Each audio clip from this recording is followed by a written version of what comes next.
રાજકોટ મહાનગરપાલિકાની સ્ટેન્ડિંગ કમિટીની બેઠક મળી. સ્ટેન્ડિંગ કમિટીની બેઠકમાં કટારિયા ચોકડીએ આઇકોનિક બ્રિજ તેમજ કેકેવી ચોક બ્રિજ નીચે ગેમ્સ માટેના વિવિધ આયોજનો સહિતની દરખાસ્ત મુકાઈ.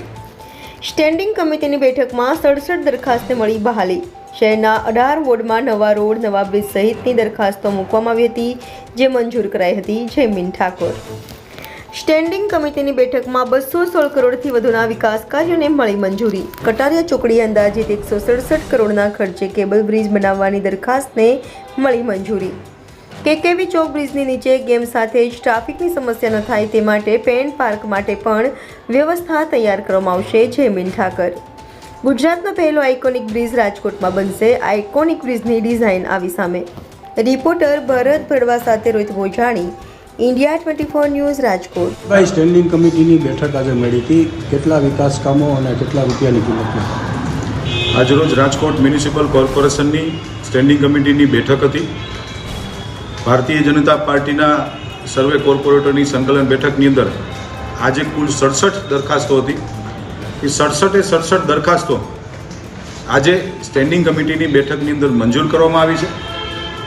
અગત્યની રાજકોટના 18 વોર્ડની પેવિંગ બ્લોકની ડીઆઈ પાઇપલાઇનની નવા રોડ બનાવવાની, બ્રિજો બનાવવાની, આવાસ યોજનાના એક પોલિસી નક્કી કરવાની, કુલ મિલાવીને 67 દરખાસ્તો સમગ્ર રાજકોટના તમામ વિસ્તારોની આજે વિકાસ કામોની દરખાસ્ત હતી.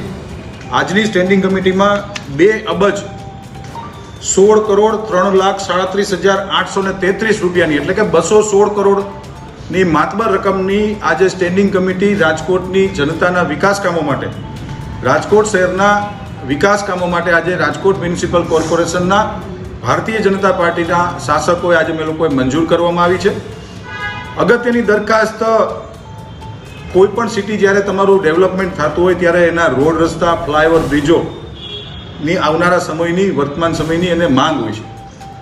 તેના ભાગરૂપે કાલાવા રોડ ઉપર મોટા મુવા સ્મશાનની આગળ જે સર્કલ આવે છે ત્યાં રાજ્ય સરકારની માનનીય ભૂપેન્દ્રભાઈ પટેલ, માનનીય મુખ્યમંત્રીશ્રીની ગ્રાન્ટ દ્વારા રાજકોટ મ્યુનિસિપલ કોર્પોરેશને ગુજરાતનો પ્રથમ આઇકોનિક બ્રિજ જે 3 લેયરમાં બનવા જઈ રહ્યો છે એની અગત્યની આજે ફ્લાયઓવરની એક દરખાસ્ત હતી. એ પણ ભારતીય જનતા પાર્ટીના સર્વે કોર્પોરેટરશ્રીઓએ આજે મંજૂર કરવામાં આવી છે.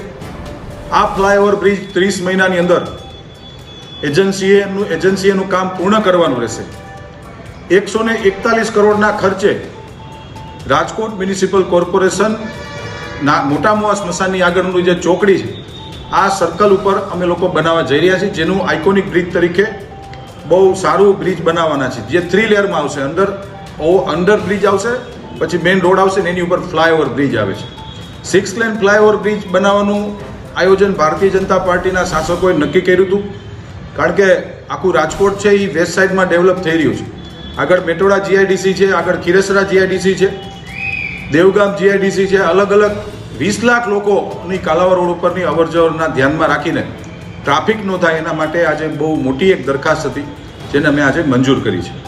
ખાસ કરીને કેકેવી બ્રિજની નીચે જે ગેમ્સ વગેરે બનવાનું છે એમાં શું વિશેષતા છે?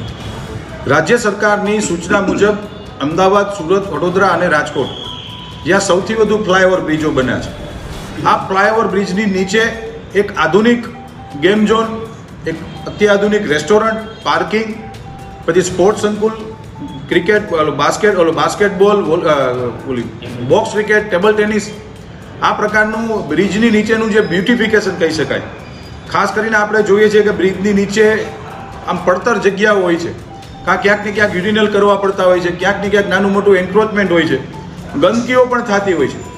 તો આ બધી વસ્તુથી નાબૂદ કરવા માટે રાજ્ય સરકાર શ્રી દ્વારા અમને સૂચનાઓ આપવામાં આવી હતી કે કાલાવા રોડ ઉપર કેકેવી બ્રિજની નીચે આમ આત્મીય કોલેજ સુધી એક આધુનિક આખું રેસ્ટોરન્ટ ને સ્પોર્ટ્સ સંકુલ બને જે બ્રિજમાં, એને ટ્રાફિકની સમસ્યા ન નડે એના માટે પેન પાર્કની પણ અમે લોકોએ વ્યવસ્થા અને ડિઝાઇન બનાવવામાં આવી છે.